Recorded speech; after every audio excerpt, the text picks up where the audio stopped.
not a lot of viable fire types. Like, the only other viable one is Ponyta, even then... Yeah, if Eh. because of the random nature and the challenge he's doing. Hey Andrew, because of the Hello. challenge you're doing, I suggest that when you do play Sinnoh remakes, Hmm. you should start with Chimchar.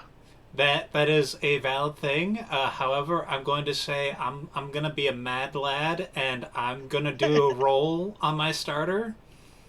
Oh, I wish uh, you the best of luck, man.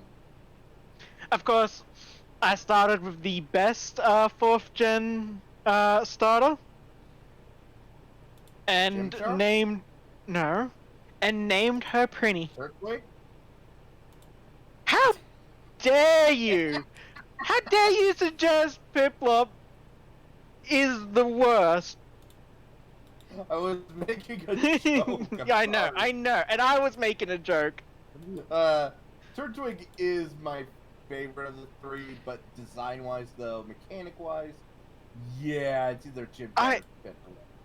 Even design-wise, that whole the Turtwig line is just kind of ugly to me. Eh, to each your own. It's like it's a worse version of Bulbasaur. Yeah, that's fair.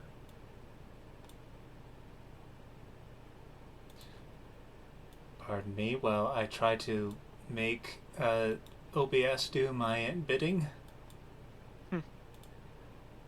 Because for whatever reason, I have pizza. don't. Pizza is good. Mm-hmm.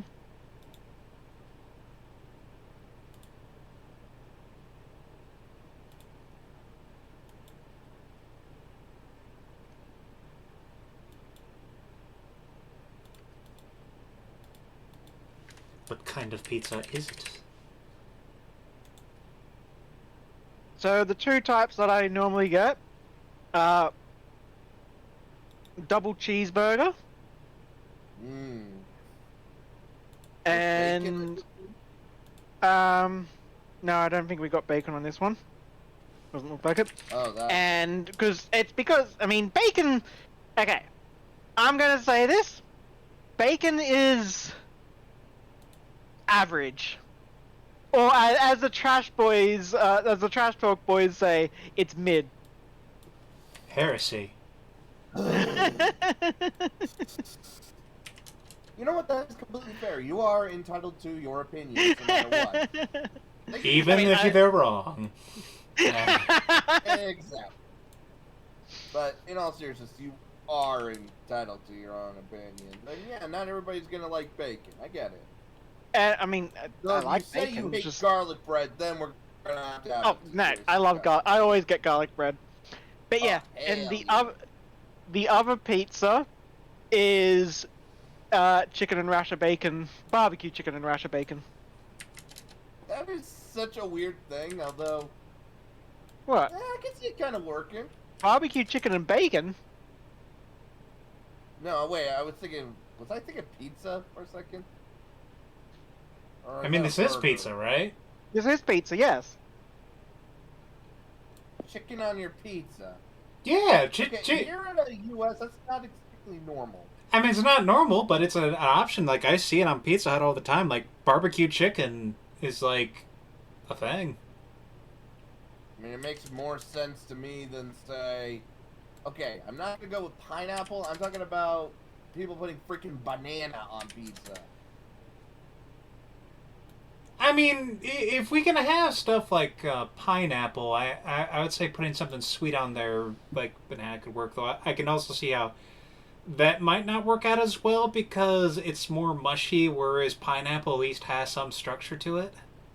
Yeah, that's where I get the logic with pineapple.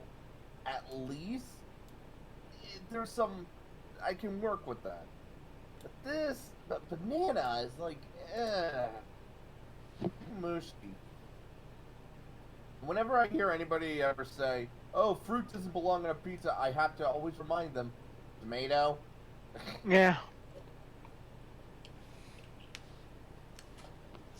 Okay, now let's... Hey, at the very least, I'm okay with there being weird stuff for pizza. That just means more people can enjoy pizza. I think the world could be a better place if we unite around pizza. God damn, now I want a pizza.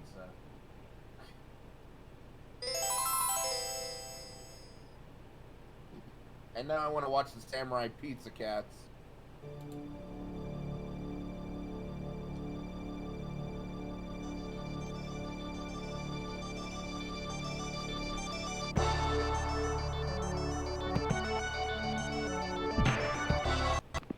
But yeah, so far, with me doing sort of the challenge as well, which means yes, even though I'm like, I'm aware that I'm kind of doing the challenge, and I did start with Piplup because, you know, I actually like a challenge on a nerd like that.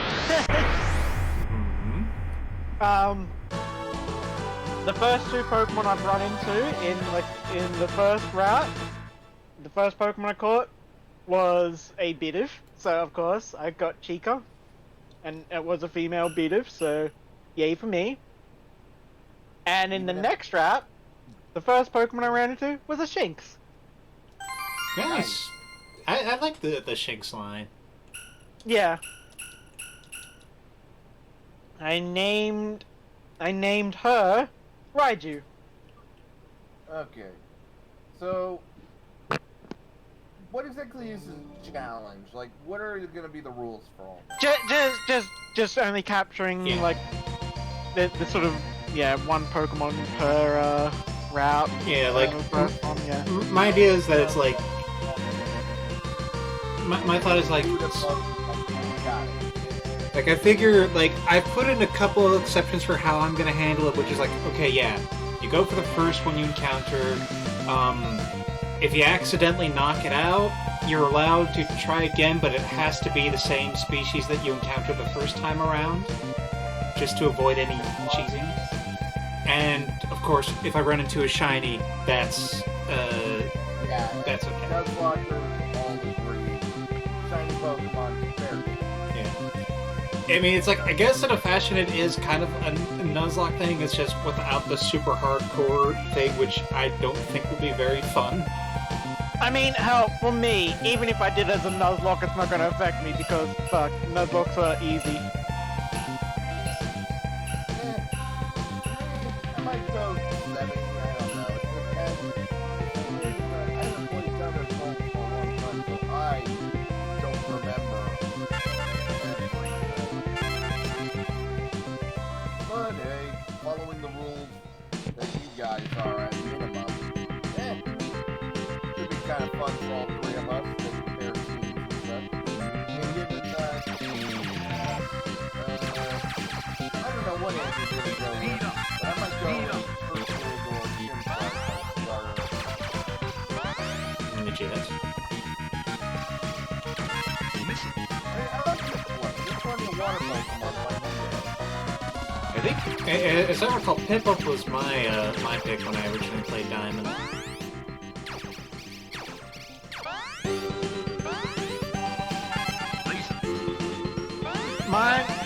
Mine was Chimchar simply because of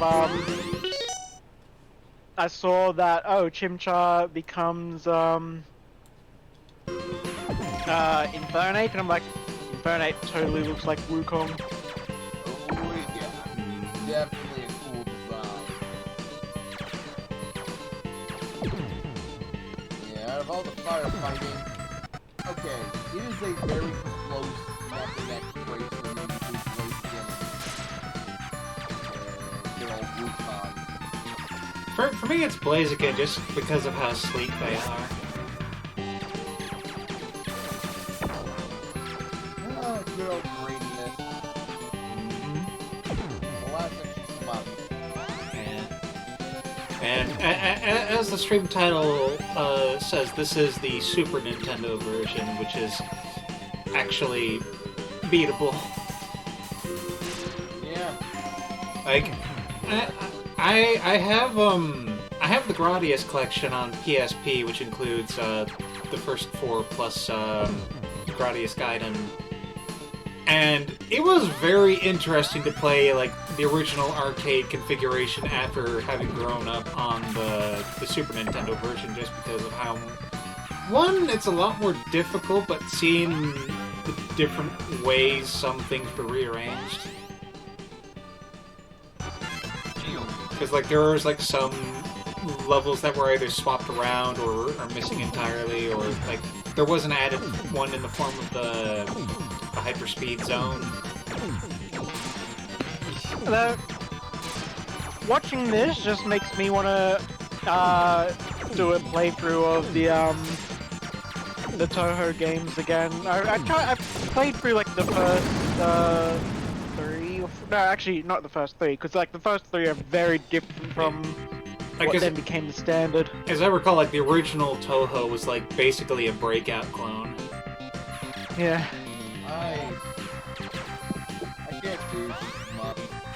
There's just so much on the screen that it overwhelms me. There's some that are a bit more casual, but I can understand that, especially when you get to those crazy like bullet curtain type. Ikaruga, though, I think is very interesting in that, like, it encourages you to do differently, obviously, because of the whole polarity mechanic, but I can see how trying to keep track of both things can also be overwhelming in its own right.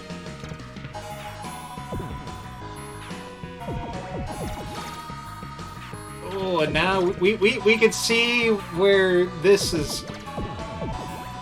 The Super Nintendo was not quite up to snuff for this. Like, I was kind of one of the things I was surprised to learn, you know, in one of those things of learning the differences between the arcade and the SNES version of Gradius 3. Apparently the original arcade board for Gradius 3 was based on a 32-bit computer. And so they kind of had to really kind of work some magic to be able to get it to work as well as it does. Yeah. It's funny. Go ahead. It's always impressive to hear stories of how many developers were able to impress things like I mean, hell, if you want to see impressive, I guess, graphics for the SNES era, the freaking Yu Yu Hakusho RPG, that shit is like, how? Like, was that even SNES? I might be misremembering, but I remember its like cutscenes were clean as fuck. They could really work some magic. I didn't know there was an RPG on the Super Nintendo. I remember there was a Salem. There was one. I think there was a Yu Yu Hakusho. Something new every day. Yeah, the Super Nintendo was some prime RPG stuff. Yeah. I think the Game Boy Advance. The Game Boy Advance had a lot of like anime-based RPGs.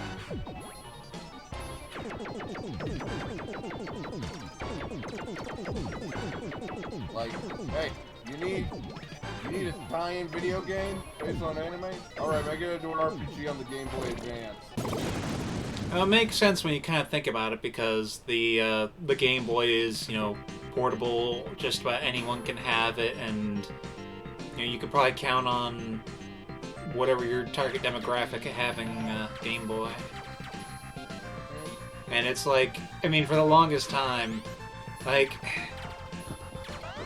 man, even when the PSP kind of came out, it was still Nintendo's game when it came to portables.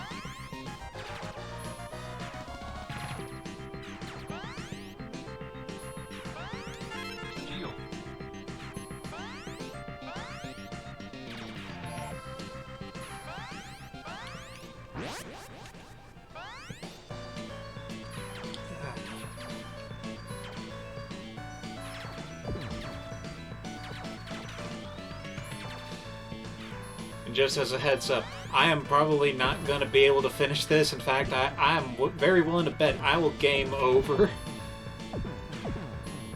So I might just take the time to mess around with some power-up configurations and just have some fun with it. It's an old school Konami shoot 'em up. What? Of course it's gonna be this tricky.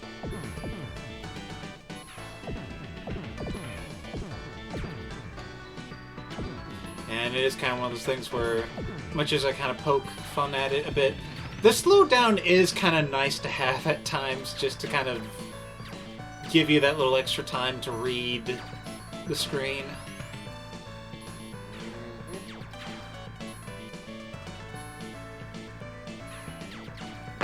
So yeah, I found it for you, and god damn, like, the battles are impressive for an SNES game. Well, how about it?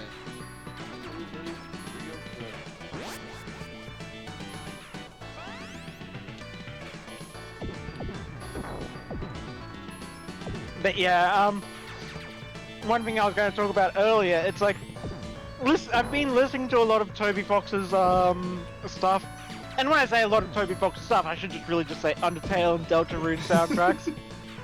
Yeah, let's be honest, that is it. Yeah, and one thing, like, certain songs, as soon as I hear them, I'm like, holy shit, they really sound like they're Toho, and it's like, I learned that, yeah, Toby Fox was also very heavy into Toho, which explains why the gameplay mechanics tend to get a bit bullet helly. Mm-hmm. It's something I can kind of see with how, like, Toho really has a big fan scene. Hmm. Toby Fox is definitely a person of the year.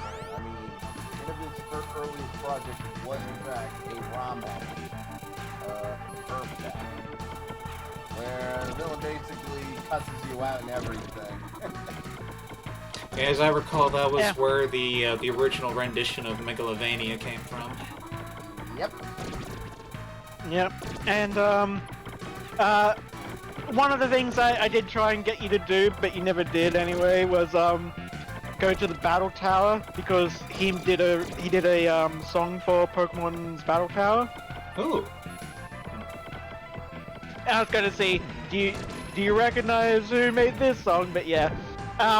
The funny thing is the music that he made for the Battle Tower, he had made, like, it was kind of a remix of a shitposting song he made for, I think it was like for, Homestuck or something like that, something about, like, male pregnancy. So he did like a shitposting, yeah, he did a shitposting video with that music. And then he went and reused it. What a fucking mad lad. He really is one of the more eccentric game developers, but we need more people like him. They're the ones who seem to make the more interesting games. Just look at the guy behind Nier Automata and those. Yeah, Yoko. I was just about to say Yoko Tar. Yeah, I mean the motherfucker is going around with a freaky ass like clay mask. And you got Kojima with some of the strangest plot twists and almost incoherent plot thread. I mean, Nier Automata is pretty coherent after all the endings. I'm just saying, the more eccentric the game developer, the more interesting the game. And beloved. Suda 51, his work is pretty crazy. I do need to play No More Heroes 3. I heard some good things. I remember enjoying, like, the first one when I rented it. I can't remember the name of it, but I remember I played a game that they made where you're in hell and you got a gun. You got like a skull gun. And then Big Boner? Yeah, the Big Boner. was that game called? I can't. I know what game you're talking about, but the name is like on the tip of my tongue. I just can't. Was that one Lollipop Chainsaw or something? No, Lollipop Chainsaw is the one where you play as the cheerleader who is a zombie slayer. And also carries the severed head of her boyfriend. Yes. Tied to her side. There's also an achievement that calls you up to be a pervert if you look up her skirt. Ah, yes, and here we are at the Moai Heads.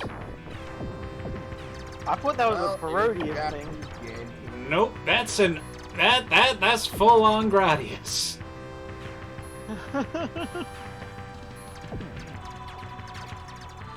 Why does your interstellar war lead to fighting against giant Moai heads who shoot rings at you? Because again, it's a Japanese game. Once they just be like that. I mean, again,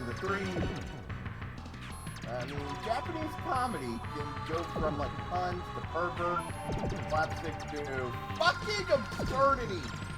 And the thing is, like, as I recall, like, even though, like, very clearly there's some modeling of Moai heads, apparently it was part of a bigger in-joke of, I guess it kind of matched the facial structure of, like, one of the programmers or team members on the staff.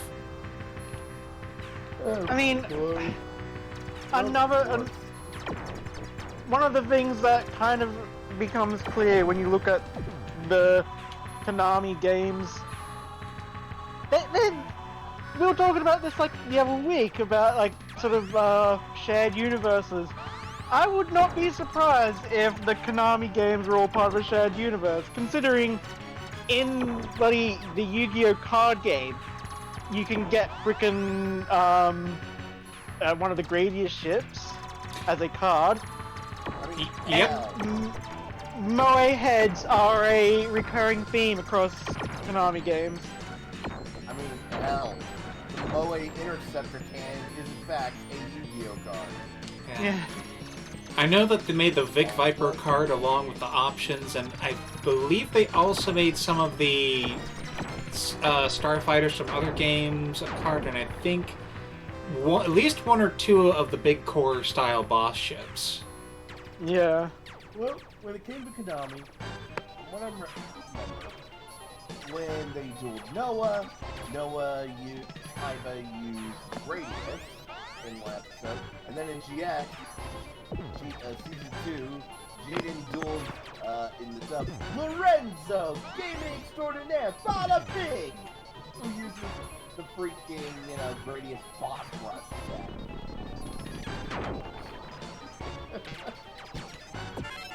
Oh, that was a hell of an episode. I freaking love GX dub. It's just got the right amount of stupid yet serious.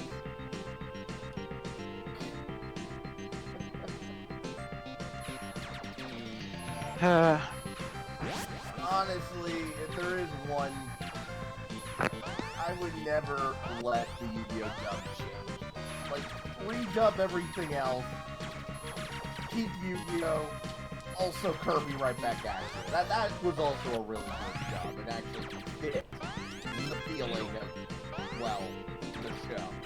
Delightfully silly. Yeah. The Also, Antonio Banderas, Meta Knight is actually a really good fit. and I would also say it's a thing of I didn't realize how much Southern DDD worked, but it did. I know, right?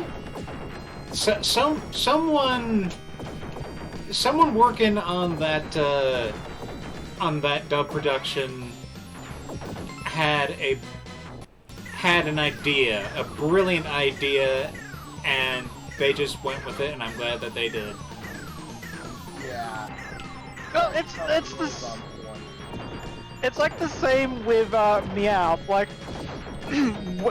listening to the original version of Meow, you wouldn't think, yes, we're going to dub this as someone with a thick Brooklyn bloody accent and Jewish apparently. Yeah, that's right.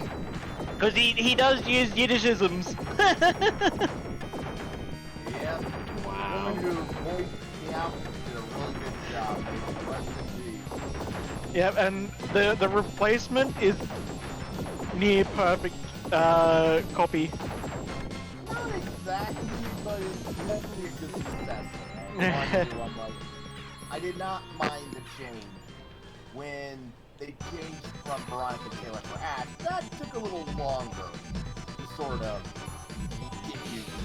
Oh, look at that sprite flicker.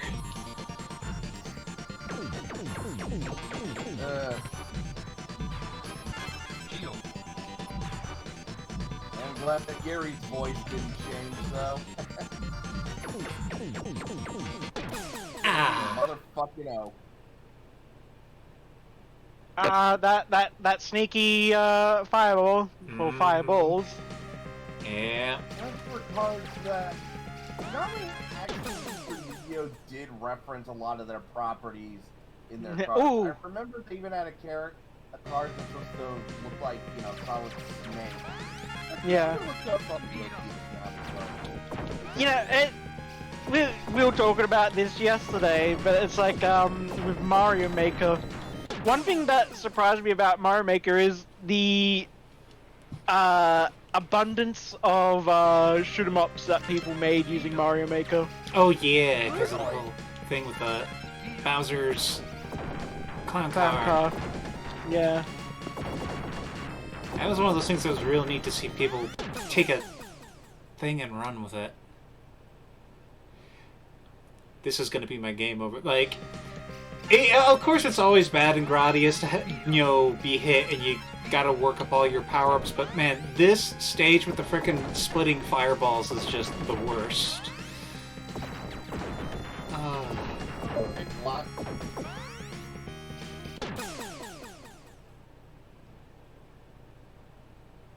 You know, whenever you refer to him as that, I'm like, wait, who the hell is he talking about? I keep forgetting that. Yes, you, the rest of us will refer to him as Conrad. Hello. Grady. Hey guys! Oh my god! Everyone's here! We are doing a raid! A midnightly raid! I'll have to On your expand. Alright, I'll be Team Sniper. Right ups, you'll be our DPS. Article, I'm gonna need you to be the blaster caster. Plot, you okay being cleric?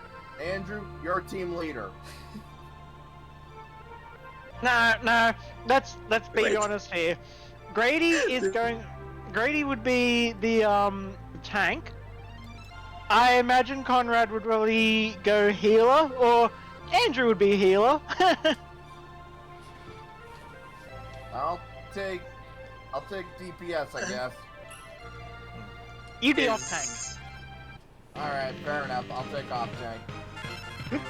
What did we get ourselves into? I don't know. I'm gonna be okay, yeah, I gotcha. I'm gonna be completely Cool. honest. The moment you said blaster caster, I thought you were gonna say. I thought you were gonna say they can be the black guy that will sacrifice themselves to save us when things go wrong. Oh god. Well, are any of us Self-blaster. black? Nope. Well, then there's kind of a problem. If we don't have a black guy, we can't do that maneuver. That's an important thing, right? I'm cool with being like an off-healer, offensive, Vestal battle nun. Nuns are pretty cool. Well, now I'm just remembering that one scene from South Park the movie with Operation, like, what was it? Operation Meat Shield. Yeah. Honestly, I thought that we would be like this now is like your game time and we would be interrupting you. No, I mean, it is this game, but is screen time, not game time. And now, Oh shit! Alright, that's always game day. yes. Fuck yeah! Also gonna have do a little bit of fun with the transparency. Hold up, I just gotta enter Twitch now because I didn't thought of that before. I think. As much as I would love to hang around, my throat's kind of a bit sore, and I've probably got to go look into what's happening with dinner. So, That is reasonable. I have Chill. pizza. I don't think I'll Yeah. stay for too long either. just prior to now, like literally we finished minutes before, and that's when we noticed you guys were here. For the first time in over half a year, I have returned to doing collab videos with Reddy and Darkest Dungeon. Huzzah! Well, Yeah. glad we're helping you out and bringing confidence back up. Doing this. it's nice to do it again. It'll be Yeah. a blast from the past. Anyway, take care, everyone. It's nice to hear from you. We will hear from you all on Sunday. Indeed. Saturday. Saturday for What's us, it? Sunday for us. Time is warped. Yeah. Unbendable. Actually, technically, it's Monday morning for us. Yeah. Heck. Damn, that timeline. So yeah, we are up for this Saturday. Things are happening. This yes. week Thi- and thi- ish. This week is the Sunday, Monday. There's on the Saturday Monday timeline. The Age of Somewhere Awakening. between there. Let's just Age of Awakening is happening. Yes. Yes. Okay. We still are building up to the other one, which I'm going to need the time for, especially because I'm Yeah. trying to Well- get shit done. As I said, it will be a session 0, so that way, session 0 will let me help you sort of build things up, unless you really want everything done before session 0. Since again, session 0 is going to be sort of like a out the orientation day. Yeah, work out the kinks. Yeah. In more ways than one. Yeah. I already know how to build. I'm already done, but I am so excited for Hmm. Yeah. Also, fun lesson that I taught Conrad that you non-Australians can learn. Our 20-cent piece. On one side, we've got the head of the Queen. On the other side, it's a platypus. So we literally have a fucking platypus. we They have literally a have a coin fluffy with that tail. thing. We literally have a fluffy tail. I'm confused. Why do you have a 20 point? Why not a 25 point? Because we are not. America. Because yeah. We in Poland we actually also have a 20 Because division 20, kind of yeah. deal. 20 is a better division than 25. It fits in a lot of it's easier for change in a lot of cases. Well, what's your nickname for it? Like, you know how A I- 20-cent coin. Yes. We don't need to give the coins nicknames. They have the numbers on them. Yay, good job all way. E. Now I'm going to do the next silly thing. I am in the game. Oh, heck, Huzzah! I destroyed the thing. You are in the you know what? game, you'll become the game, but beware, or if you die in the game, you'll be annoyed in real life. And I was hoping to make this more smooth, but you know what? Let's just do Yeah. this and Anyway, I will see you all. see ya. Hey, Grady. Actually, that reminds me. When is session 0 for the other thing? When's that? Well- happening? As I said, it'll be next week. Okay. I could potentially do it this week. Because again, it's just session 0. There's no real prep that I need to do. Just that, yeah. We're I- introducing you all to each other. Just get in the room, have some donuts and coffee, and just be nice. I'm fine with that. I'm under some stress, so I would rather not Yeah. jump right into it. Exactly, yeah. Hey, no worries. No. I know. Okay, so one thing I know it's going to be a fair while until you guys actually get into the pro circuit.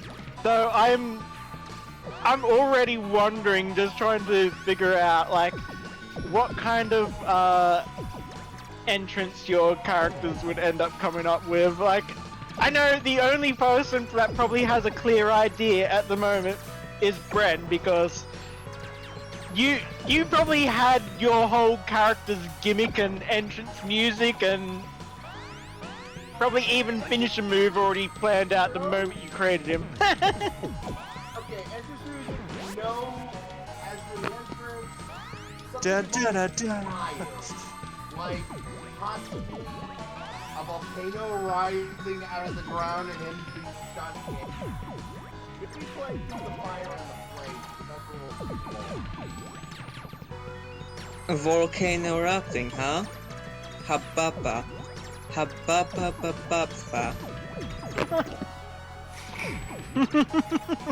That's a good wisdom. Into the fire! Into the fire! Hot, hot, hot!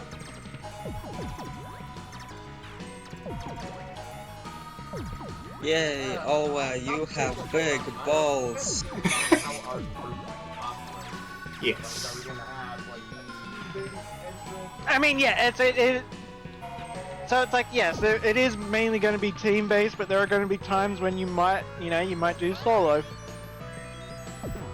I'm always down for that. I do have some ideas of like how the entrance would be, but my character's personality might shift and over the thing. Well, if you somehow start wrestling, that might affect things. God knows that never happens in Argos games. Yeah, good. He can join the ranks of Ladybeard because Ladybeard is awesome. Yeah, fair enough. If you've never heard of Ladybeard, he's an he's an Australian wrestler from Adelaide whose gimmick is, yes, he's a cross-dresser. And it's not actually a gimmick, it's real, it's just, you know, he But just... it's not like, oh, I'm cross-dressing and I'm working out. It's like almost wholesomely normal. It's like that he started doing before becoming a wrestler, and then he just realized, like, why didn't I just do what I do outside of wrestling, in wrestling? Oh, that was a close one. Yeah. I'll think of something, and, you know... I mean, as I said, it's going to be a long time before you get to the pro circuit. Just a thought, Owa.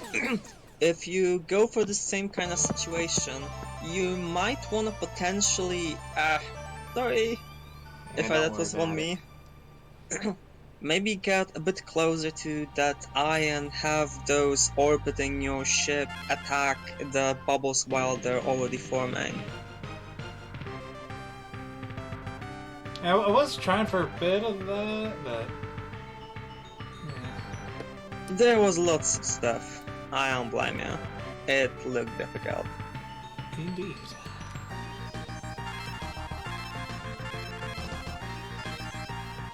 Also, you had to fight two bosses at once. First, that big guy and the big one being the bigger you. That's 2 on 1, that is not fair. You must face the big giant head. Is riding a disco ball zeppelin while Disco Inferno is playing. What? That could be my end. I'm a fire-based guy. Go full on Disco Inferno. Ah, right. Sorry. I was just riding the wave of just the big nigga memes for some reason after that last exchange with Owen, and just My head was elsewhere. No worries. As for my guy, I'm playing basically. I'm going for a monk, and my guy is a free fire. I saw the artwork and heard from Argo, more or less. I'm just giving you standard shonen protagonist. You know. Yeah, I've been having a lot of fun just coming up with character concepts for like other students and even just other teams that you're gonna be encountering. Because you get to have fun with the whole. We're basically in a shonen academy, so let's see what crazy shenanigans happen. And of course, as I said, I've gotten back into wrestling, so watching a lot of like looking up.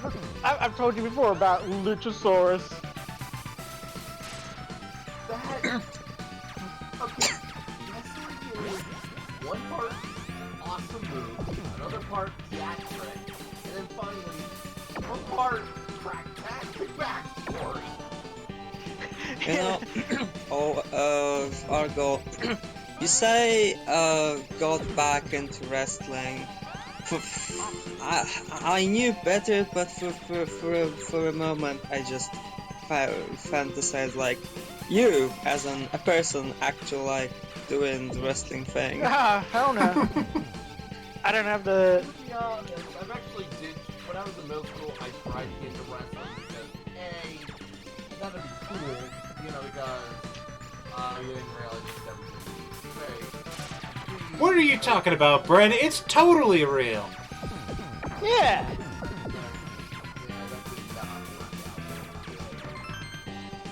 How do you mean, Bran? Turns out when you're autistic and sensitive to touch in a sport where there's a lot of touching, there's a problem. Hmm. Can you guys say more? Oh, because I can't exactly relate. I mean,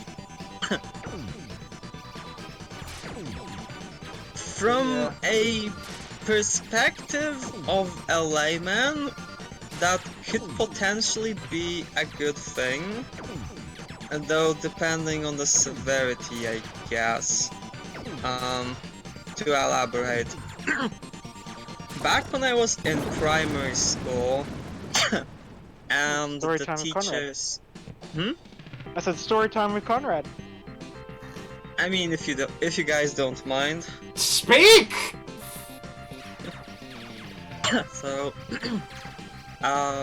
you know, people tried to get the prim and proper children, yada yada, but of course we had none of that.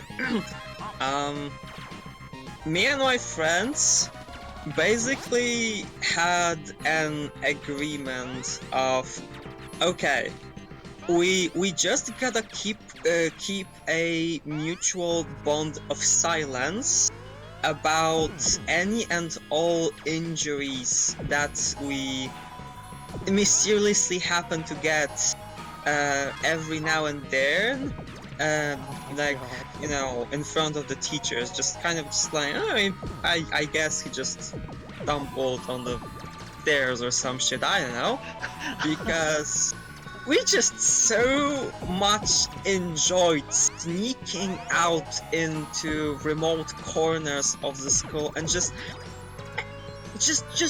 taking in the sheer joy of beating each other up for the sheer fun of it. So in other words, We loved you it. had a very own Fight Club. Conrad, the comparison. We just yes. I was just gonna say, the comparison I've always thought of you being like a Blood Knight continues to deepen in my mind. Also, Pod, you're in big trouble. You just broke the first rule. No, he Well- said in front of teachers. Yes. But the first rule of Fight Club But no, is... it was his own version of Fight Club. So, you didn't break the rules of Fight Club. You know what? Fair point. Lawyered! Admittedly, my grasp on English back then would have been bad enough to not potentially not know the meaning of the words Fight Club, so there's that there. The whole concept, I mean, let's be honest. Boys be boys, you gotta get them pronounced some way, and, well, just beating each other up for the fun of it. It does seem kinda normal, though, doesn't it? Exactly! Just... There were, I'm not saying, like, for bullying. I mean in the sense of, hey, let's just do something semi-professional or regular. Beat the crap out of each other. Oh yeah, I would have loved that, actually. I mean, I thought there was a moment in high school where I thought I was going to get into shit because, like, waiting at the bus stop, and there was a kid who was, I think he was in like year 8, where I was like in year 10, so like, yeah, 2-year difference.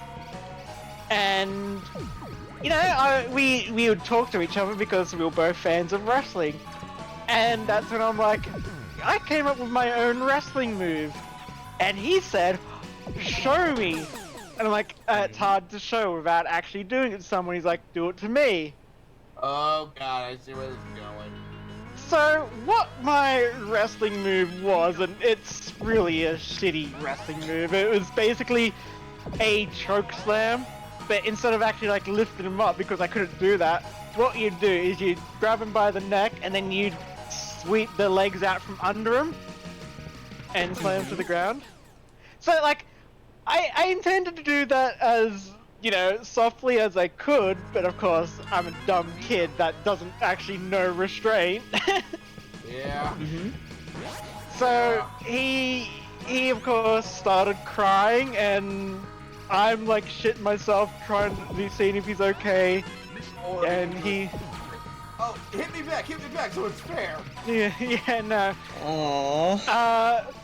So yeah, he went walking up to the principal's office, and I'm just like, oh shit, oh shit, oh shit. And like for the next 15 minutes until the bus came, I am shitting bricks. And That's just... nothing happened. As he told the principal, he was roughhousing and hit his head. I'm like, Oh my this guy! Okay. I can't tell if that was a bra moment or a bro moment. Possibly Either both. Actually, right? Yeah. Nice. Basically, he went to the office to get his mother to pick him up, and to also check, you know, get the nurse to check on him. But he never intended to actually, you know, tell me because, as he said, he asked for it. You know, it's actually kind of a good idea, like trying to get this stuff ahead in order to just, you know, because that's counterintuitive to what usually children would go for. So it doesn't really hit you as, oh, he must have tried to hide it, so... It's kind of a thing where I think oftentimes there does kind of need to be more of a, how to put it? Stuff like that should be more focused on, okay, you know not to do this again, versus we're just gonna punish you because that's the rule. It's like, Yeah. alright, you fucked up. You gonna do it again? Probably not. That's good grew up enough. in a time where there was zero tolerance. You got into a Yep. fight, you're Both, fucked. yep. Doesn't matter Yep. if you were instigating or instigated. Which was the stupidest thing, because then people realize, oh, this guy is going to instigate a fight, he's going to start punching me. We're both going to get in trouble anyway, so I'm going to do as much damage as I can. Yeah. Exactly. Like, it was they can only hang me once, and they're already hang me no matter what, so fuck it. Yeah. So just need to say, my god, over those lasers are fucking MVP. Yes. So, guess what they decided to do? What Disney decided to do? What? They made a reboot of Home Alone. And Really? Yep. They released it November 12th of this year. And it was negatively killed. Like, people hate it. That bad? Yep. I mean, it's like, it hasn't really been relevant in a while. Yeah. No, as in, no. It's basically, people are saying that the story is bad, the jokes are terrible. They're also apparently leaning too far into parental trauma and blunting the suffering young kids and what these kids have of sharing physical and mental aptitude. As one. I mean, to be fair, they kind of did almost a soft reboot a while back. I think that was like the one where it was like the smart house. Yeah, there was like Home Alone 3, and then they had Home Alone 4, Taking Back the House. And then in 2012, The Holiday Heist. Yeah. Also, Home Alone was released in 1990. Holy shit! And it's like, you know, I could easily see Home Alone being a thing that could be successfully rebooted. Like, you know, okay, yeah, you get someone new in there. You try not to do a direct follow-up. You do like, it's hard to fuck up. You have a kid who stops a bunch of bandits from getting the house through a bunch of comic mischief traps. So, it doesn't work as much anymore, mostly due to the fact that cell phones, internet. Yeah. Yeah, they Actually, really. It's like, you have to just do it the set in a whole time period. thing. Just do the whole thing, except the whole plot is Wi-Fi is down. Yeah, that could work as well. Yes. Yes. I I mean, that would be the true horror of a kid in the holidays. They don't have internet. God. All I have are just these crappy these old VHSs of old Christmas movies that we can get licenses for. Wait, even better. The Wi-Fi is down. The kid actually has like legit options, like some kind of consoles and shit. Except the kid openly admits is just doing those traps because he just wants to spite people because he doesn't have the Wi-Fi. Actually, what's worse? Having no Wi-Fi or having crappy internet?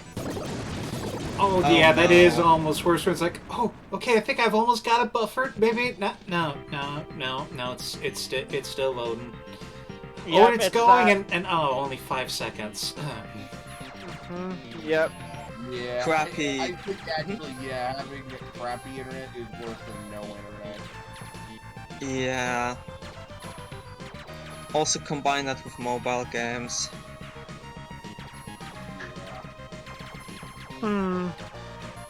Hey, kids these days with their always online games. God damn it. I hate games that won't let you play unless you're playing really good. Especially if it's on a handheld. On a handheld device. That's obnoxious.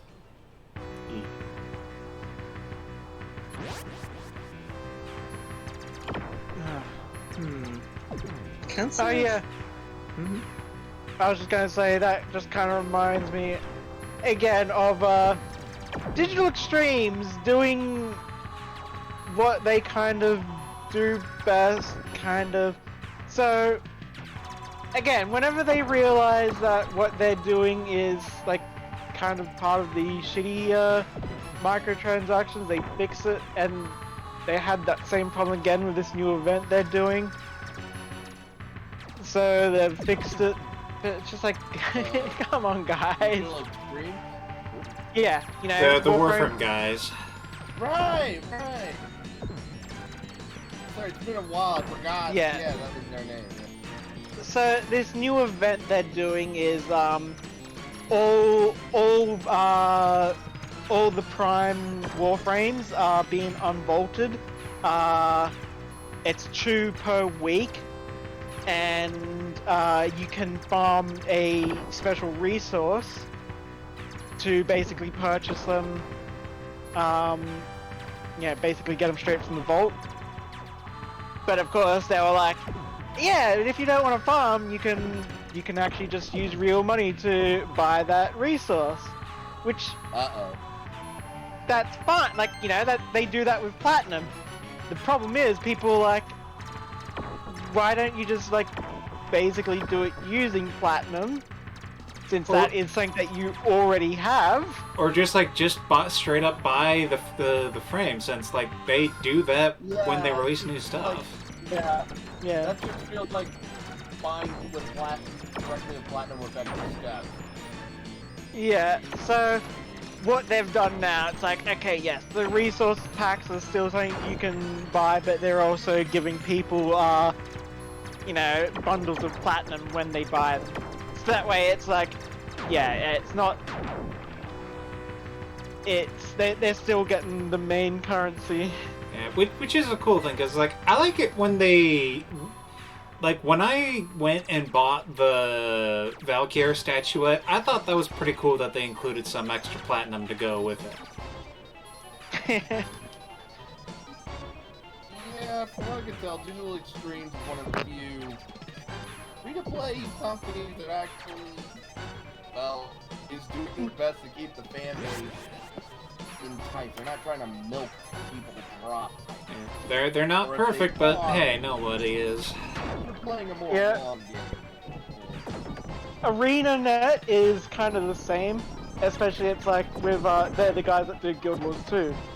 And one of the good things with Guild Wars 2 is you can actually buy the expansions using in-game gold. Like you farm the gold on your character, you then transfer that gold into the store gems, and you can buy the expansion.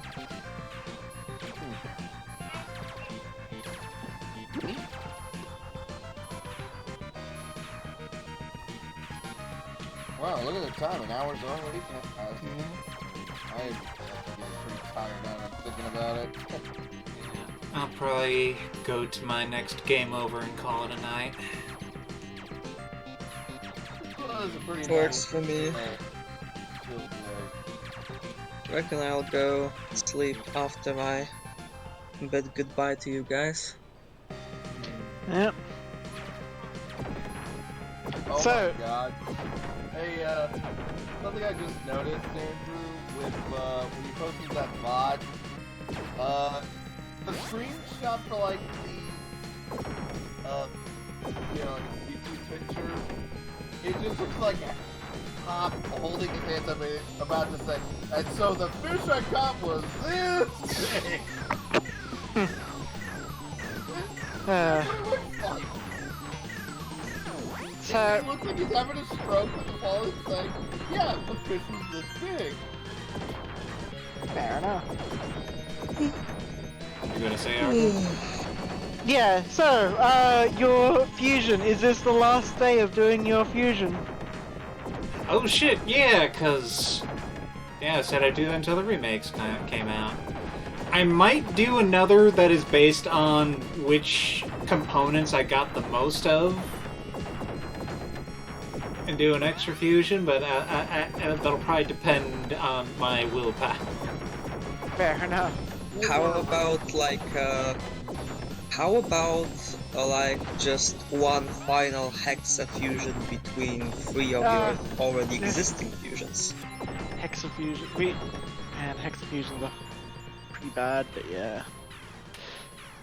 That would again depend on how whether or not I get creatively bankrupt at that point trying to consider that. Yeah,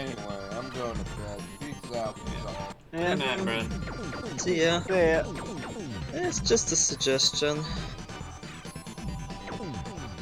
Not Yeah, saying, yeah, I was actually talking to him about hexafusions recently, and like basically the conclusion I came to, it's like it's very rare that you see a good hexafusion because a lot of the times either the characters are way too similar that it's like you don't really get any sort of cool fusion aspect, or they become over-designed. No, they're definitely harder to pull off, but I feel like that's actually part of their appeal. Like, it's still reasonable enough to believe that a good enough hexafusion can exist, and it feels like, you know, just gives the options. Yeah. Kind of like That- variants. Yeah, it's one of those trends that just that didn't last too long. Like, Honestly, so, yeah. I never really got like on time to actually be a part of that trend. Also, that's a funny spot you got yourself there. Oh, Yeah, wait, this like is literally in the hilarious. vine, huh? Yeah. Yeah, you have to wonder how it decides to move with two heads. Like, Move. what if they both want to Ask go how in it two different? eats. Yeah, but it's like how. I mean, eating is fine because they're two heads that on separate ends. So, but the moving aspect, that's got to be tricky. It's a constant tug of war. Actually, it reminds me of in one of the campaigns I'm in, Pathfinder 2, there is Ettins that have two heads, and in Pathfinder 2 they've got a bit of a gimmick around them where, you know, basically each head is considered a separate creature, and the GM did a terrible thing to us and had us fight an Ettin where one of the heads was basically already dead. So Huh. we kind of ended up feeling so bad. We're like, we don't have to fight. We can resurrect your brother. It's like, how does that work? Can you Aww. resurrect the dead head of an Ettin, since it's like, yeah, it's considered a separate creature for like targeting with spells and whatnot, but at the same time, That's actually a pretty cool thing. Actually, wait, that gives an idea. Imagine a Hydra whose one of the heads gets suicidal and decides to cut itself off. How did the 2/3 new heads that come out feel about it? Well, that's a thought experiment. I got started it! Well, I guess his GM actually. Ooh, that was a close one.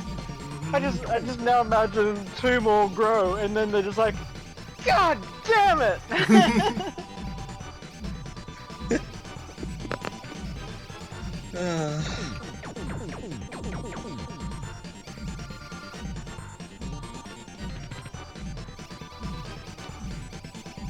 By our powers combined, we have even less of a compatibility with the current society. Yay!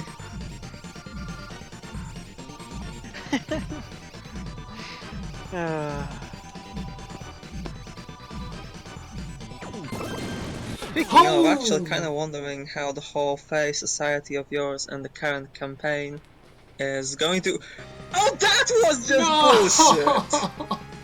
Well, I got one last one up out of that, so...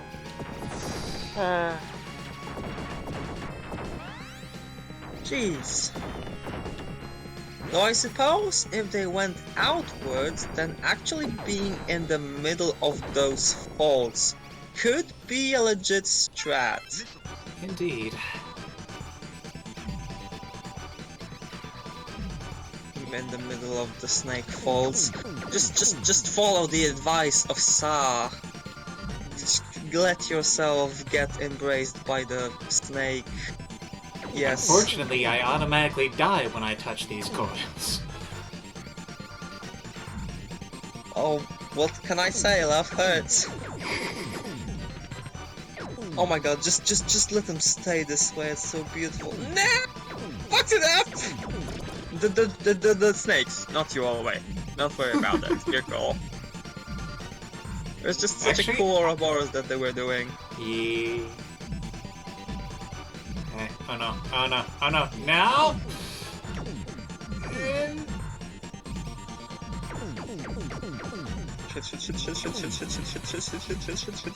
Shit. Okay, you're good. You're good. You got this. You got this. Okay. Coming from... Oh, there he is. Oh no. Not now, not now. Oh, actually, that's a good idea. Don't shoot while you're outside of the thing. You might even want to actually wait a bit till he calls up. Okay, good. And that's a strat, man.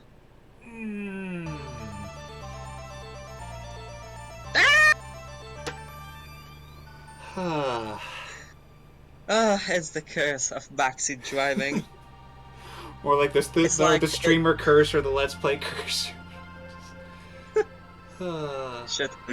Imagine that one finger quotes Fox Boy of that one game with 3 parts that you presented to me being like, you know, giving you those just bad boy vibes, and then suddenly you're almost crushing with an Astra and there's just this girlish scream and you're like, what? Where did that come from? And you just get a kick in the chair like, nowhere! Watch where you're going! Oh, shit. How was that one called actually? Because I can't recall him. I can't... off the top of my head, I can't really remember either.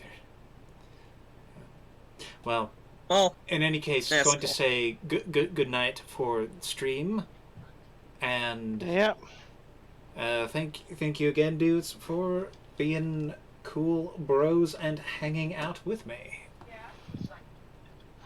No worries. our pleasure, man.